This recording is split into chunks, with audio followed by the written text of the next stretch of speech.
Bueno, pues el objetivo de este video es realizar un análisis fundamental para Salesforce. Para esto voy a dividir el análisis en dos partes. En este primer video voy a platicar sobre la empresa, los productos, los servicios que ofrece, los estados financieros y la ventaja competitiva que tiene en el mercado. En la segunda parte voy a realizar el cálculo del valor intrínseco teniendo en cuenta los últimos reportes financieros de la empresa. El día de hoy es 27 de diciembre del 2022.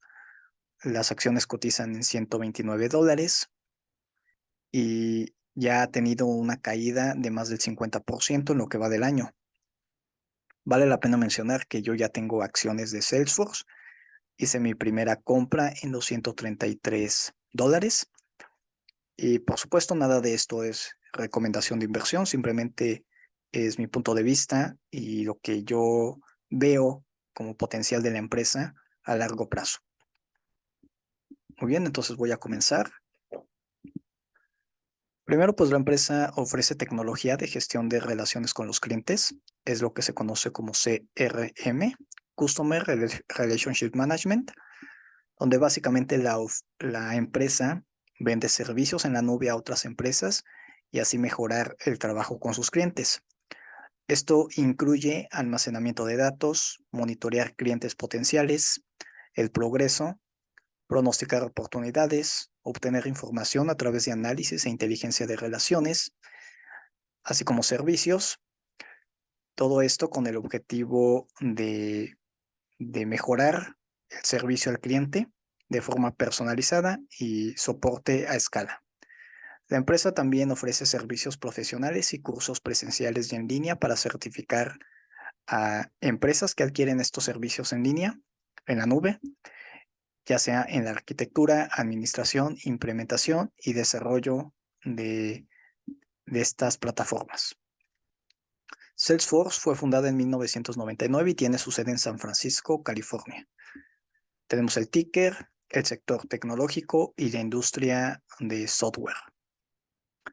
A día de hoy, la empresa tiene un market cap de 130 billones, tiene un beta por correlación de 1.10. Esto significa que es ligeramente más volátil que el mercado, usando al SP500 como referencia. En la segunda parte de este análisis vamos a calcular el beta apalancado, es decir, considerando la deuda que tiene la empresa, porque al final de cuentas, para hacer la valoración, necesitamos el beta apalancado. Tiene un PI de 502, lo cual es bastante elevado y esto sugiere que la empresa se puede encontrar sobrevalorada, pero de nuevo el análisis del valor intrínseco nos va a dar una mejor información. El precio estimado en los próximos 12 meses es de $194. Recordemos que el precio estimado es muy diferente al valor intrínseco o al fair value de la acción. Este dato que encontramos en las páginas financieras como estimación en los próximos 12 meses simplemente es un consenso que actualmente existe entre analistas basado en la potencial oferta y demanda para esta empresa. Entonces aquí nada más como referencia. Ahora vamos a ver brevemente a la junta directiva o los más representativos. Aquí tenemos a Mark, el fundador y CEO de Salesforce. Mark es reconocido por ser uno de los pioneros en cuanto a la tecnología de nube y también por ser de los mejores líderes CEOs del mundo. Trabaja en conjunto con Bret Taylor, quien es el codirector o el co-CEO, y tenemos también a Parker Harris. Ahora yo aquí estoy poniendo como este símbolo, lo cual es lo que puede causar incertidumbre o para revisar a más detalle antes de invertir en la empresa. En el último reporte trimestral, la empresa anunció que Bret Taylor va a dejar el cargo a partir del 31 de enero del 2023. En la sesión siguiente que se hace este anuncio, pues la empresa tiene una caída de un 8, de un 10%. Ahora, personalmente, a mí no me preocupa esta decisión de que Bret Taylor va a dejar la empresa. porque creo que se debe más que nada a diferencias que tuvo con Mark en cuestión de la gerencia, entre otras razones, ¿no? Para esto debemos de entender que Brett Taylor también había estado en la mesa directiva de Twitter. Como sabemos, Twitter ya ha sido, o Elon Musk ya completó la compra para Twitter. Entonces, por información filtrada, lo que se sugiere es que Brett había estado pasando los últimos meses en esas negociaciones y pues esto no fue del agrado de Mark. Entonces, Mark tuvo alguna práctica con Brett, le comentó de que no consideraba apropiado destinar bastante tiempo en estas negociaciones cuando había cosas importantes que hacer en Salesforce. Y además ya había otras fricciones en cuanto a la gerencia o la forma de liderazgo eh, en la empresa. Por lo tanto, a mí me parece que la decisión de Brett pues, se debe a esto, diferencias de los altos ejecutivos simplemente, y no tiene que ver con que Brett vea un panorama negativo con la empresa en el mediano o en el largo plazo. ¿Ok? Muy bien, ahora aquí podemos ver ya más detalle cómo Salesforce hace dinero. Básicamente se enfoca en dos segmentos de negocio. Primero es el de la suscripción, que de acuerdo al último reporte anual, enero del 2022, esto representa el 93% de las ventas totales. El otro segmento es de servicios profesionales, que representa un 6.9%.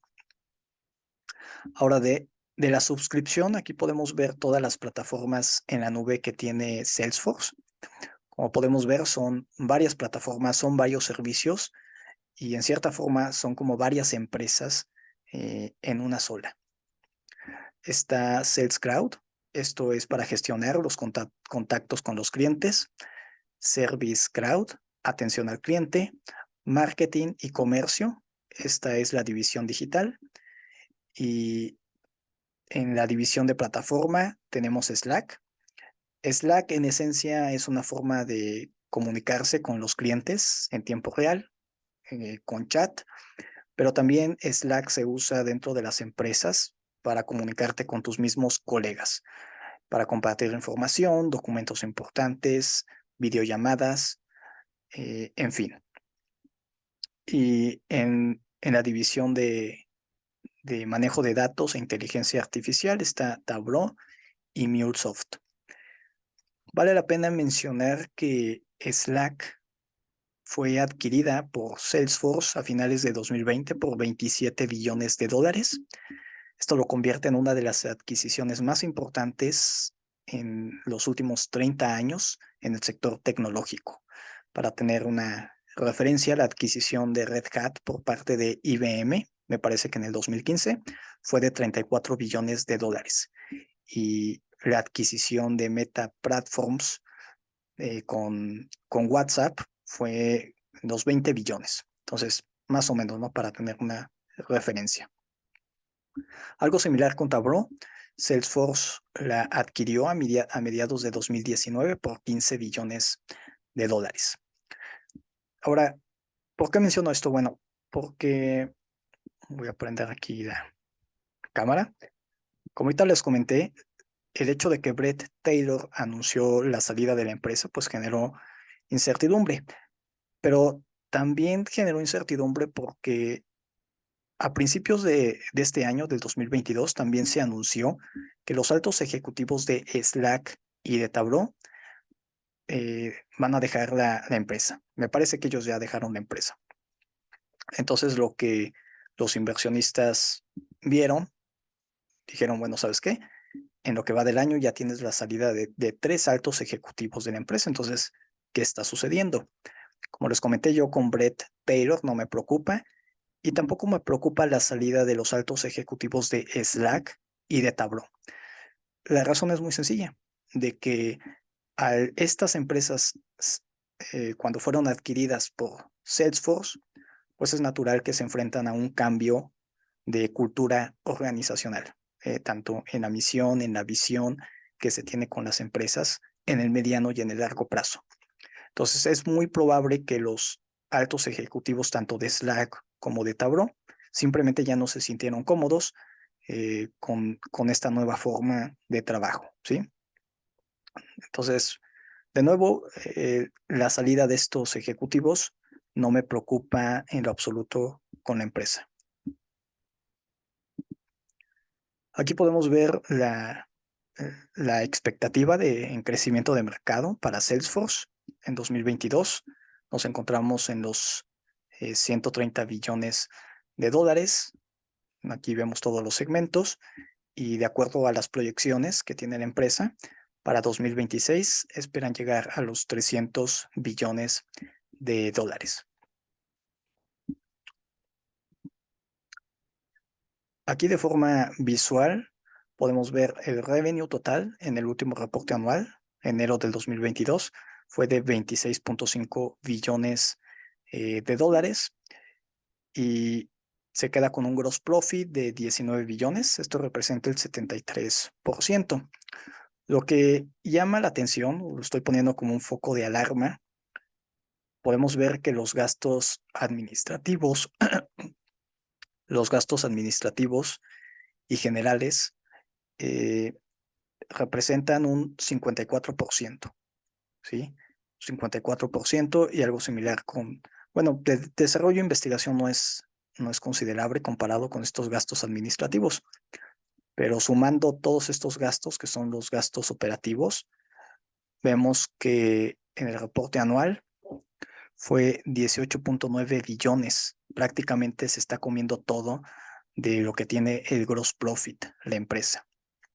Entonces no es algo muy bueno ver que una empresa destina o se le va prácticamente todo el gross profit en estos gastos. Por lo tanto, podemos ver que el net income al final se quedó con 1.4 billones. De estos 26 billones de revenue, se queda con 1.4 billones, equivalente al 5.5%. Entonces, más adelante vamos a ver las tendencias históricas.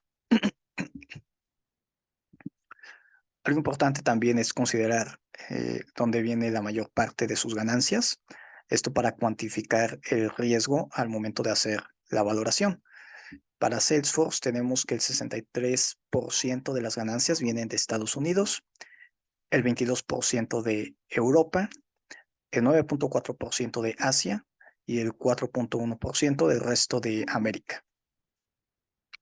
Ok, entonces más adelante de nuevo voy a retomar esta información en la segunda parte de este análisis. Ahora sí, pasando a los estados financieros, comenzando con los revenues desde 2018, los últimos 5 años, vemos que va en aumento, lo cual es muy bueno. Esto sugiere que la empresa tiene el potencial para generar dinero, que eso es como a nosotros como inversionistas lo que nos interesa, ¿no? Que sea una máquina de hacer dinero y en efecto Salesforce tiene este potencial de lograrlo. Los costos asociados a los servicios, los productos que ofrece, a la alza, pero se mantiene la proporción comparado con los revenues se mantiene relativamente constante. Entonces, no hay ningún problema en estos estados financieros. En los últimos 12 meses, el gross margin de un 73%. Ahora aquí tenemos lo que preocupa, ¿no? Vemos que el gross profit de color azul comparado con los gastos operativos de color amarillo. De nuevo, los gastos operativos prácticamente se están comiendo todo el gross profit y año con año el margen que deja es muy pequeño. Entonces, como son 5 años de tendencia, es algo constante ya que podemos ver en la empresa, en la forma de operar de la empresa. Ahora, de estos gastos operativos, podemos ver que una gran parte se debe al rubro de los gastos administrativos generales y de venta, es decir, el marketing que tiene la empresa, aquí que también va a la alza. Desarrollo e investigación no es tan preocupante, se mantiene a la alza, pero aquí lo alarmante pues son estos gastos tan excesivos. Y esto nos deja el net income que no tiene una tendencia clara. A pesar de que el revenue año con año va a la alza. Vemos que no vemos el mismo comportamiento con el net income, las ganancias netas. En el 2019, sí tuvo un aumento comparado con el 2018, pero vuelve a caer en el 2020. En el 2021 se recupera considerablemente para volver a caer en el 2022.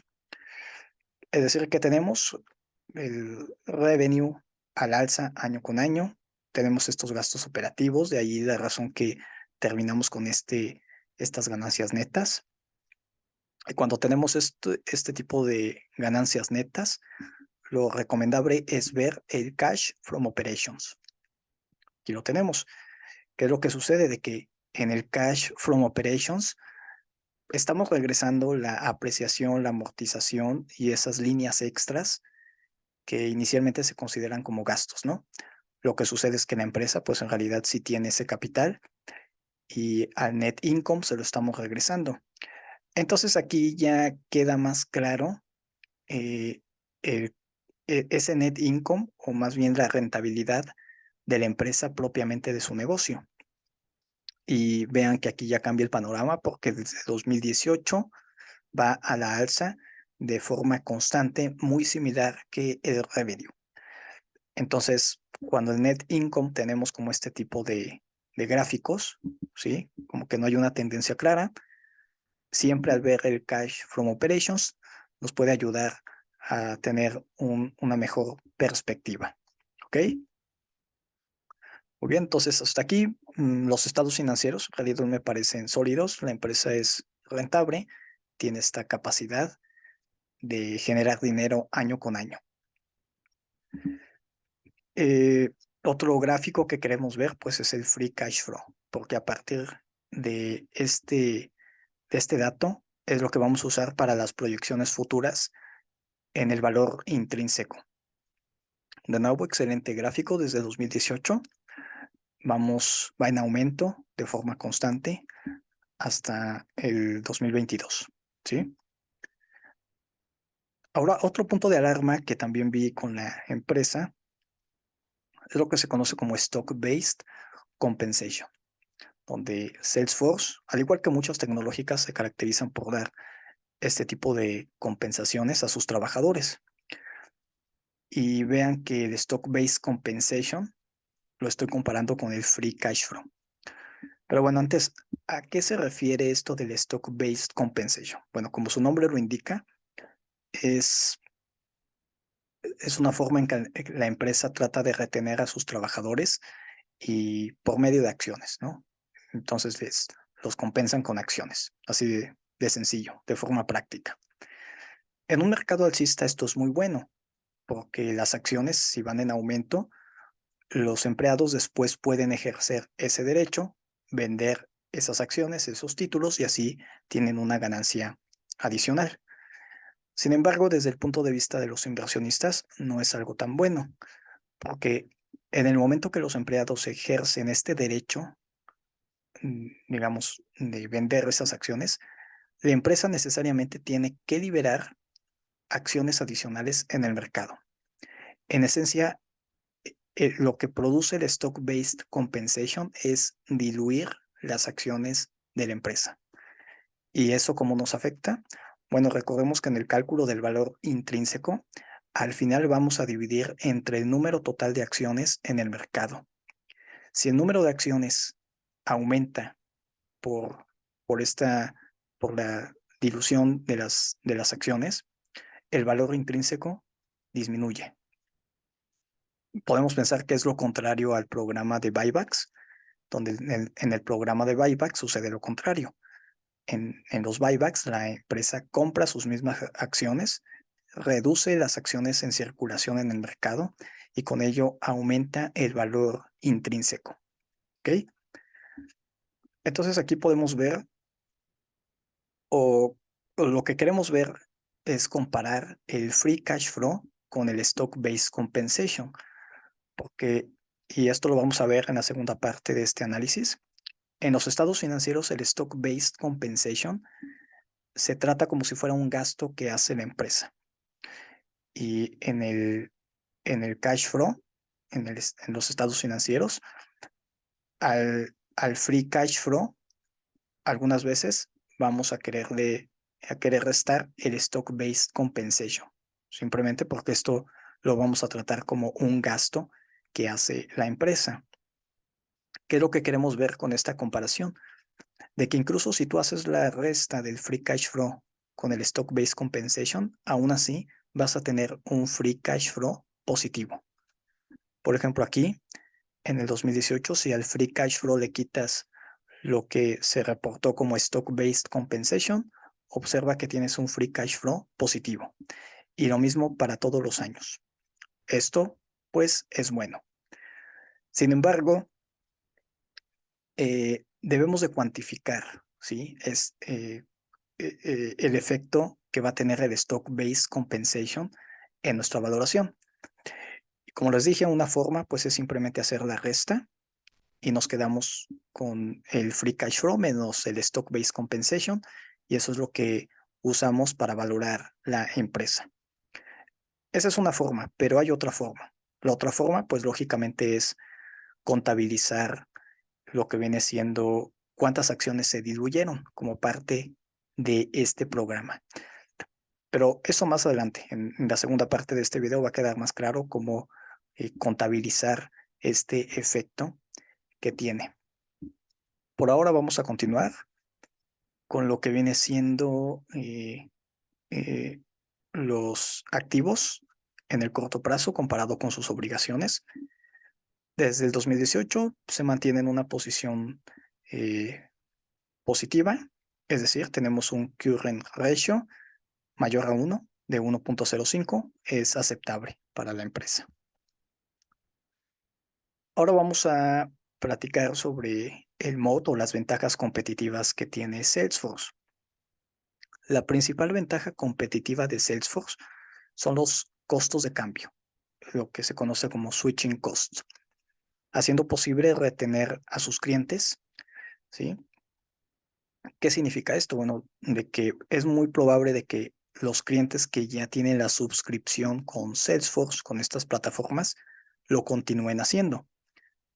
Simplemente porque si la empresa decide cambiarse con algún competidor de Salesforce, primero pues eso le va a costar recursos adicionales, ¿no? Simplemente porque para algunos trabajadores pues se van a tener que adaptar a la nueva plataforma, es tiempos y no es muy conveniente para las empresas.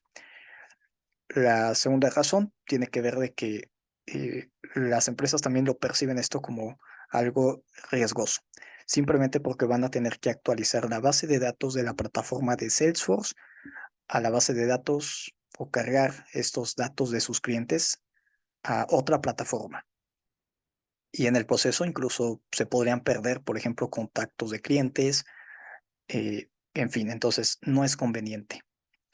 Y de nuevo, esto hace difícil de que una empresa que ya tiene los productos de Salesforce cambien tan sencillo con otro competidor.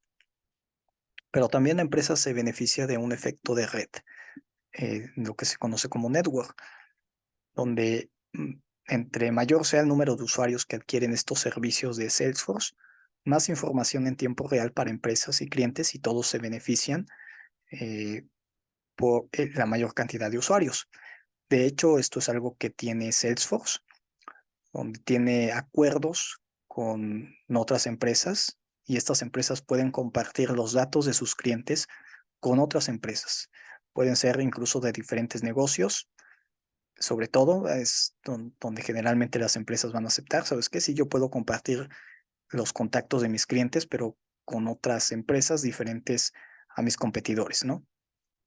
Entonces, podemos ver que entre mayor sea el número de usuarios, pues claramente se beneficia un mayor número de empresas.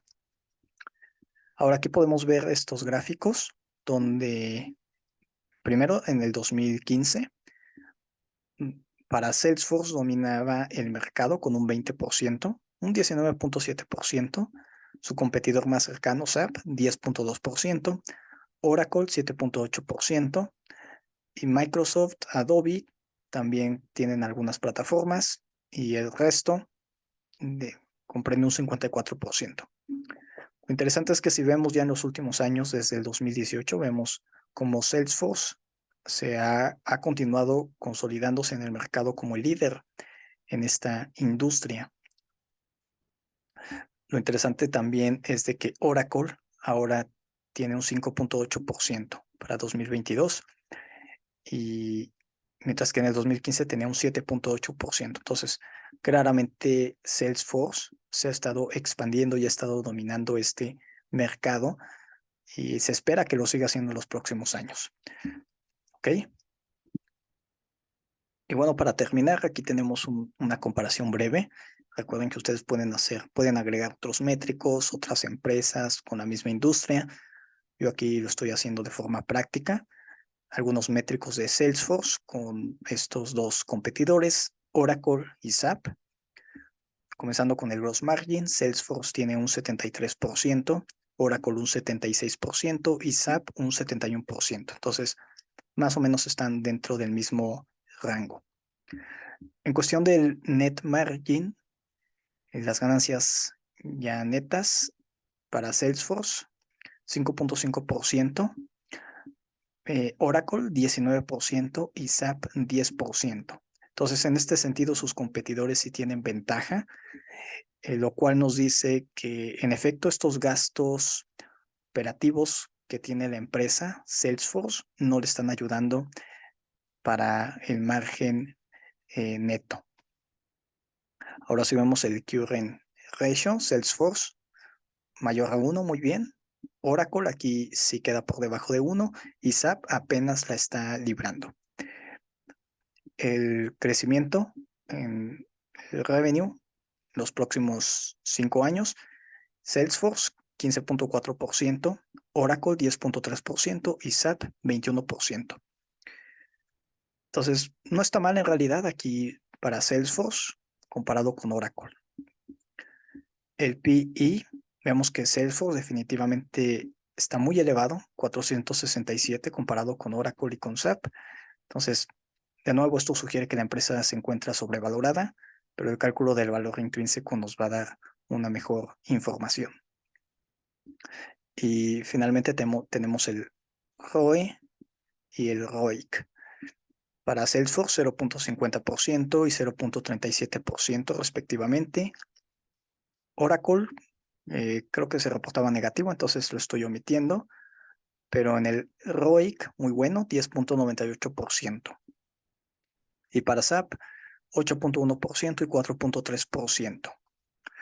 Podemos ver en general que Salesforce tiene ciertas ventajas, pero también sus competidores no se quedan tan atrás en cuestión de estas métricas. Sin embargo, una cosa son las métricas y otra cosa ya es cuando revisamos a detalle pues, los estados financieros. Por ejemplo, si revisan para Oracle, van a ver que el revenue en los últimos 5 años prácticamente se ha mantenido constante. Esto nos dice que Salesforce ha continuado dominando este mercado. Y por la parte de SAP, a pesar de que es un excelente competidor, SAP está mayormente concentrado en Europa, en lo que viene siendo en Europa y Asia. Entonces, por regiones geográficas no es un competidor sólido con Salesforce, porque Salesforce, la mayoría de su revenue viene de Estados Unidos, como vimos, de un 63%. Y bueno, pues vamos a continuar ahora con el cálculo del valor intrínseco, considerando el último reporte trimestral de la empresa.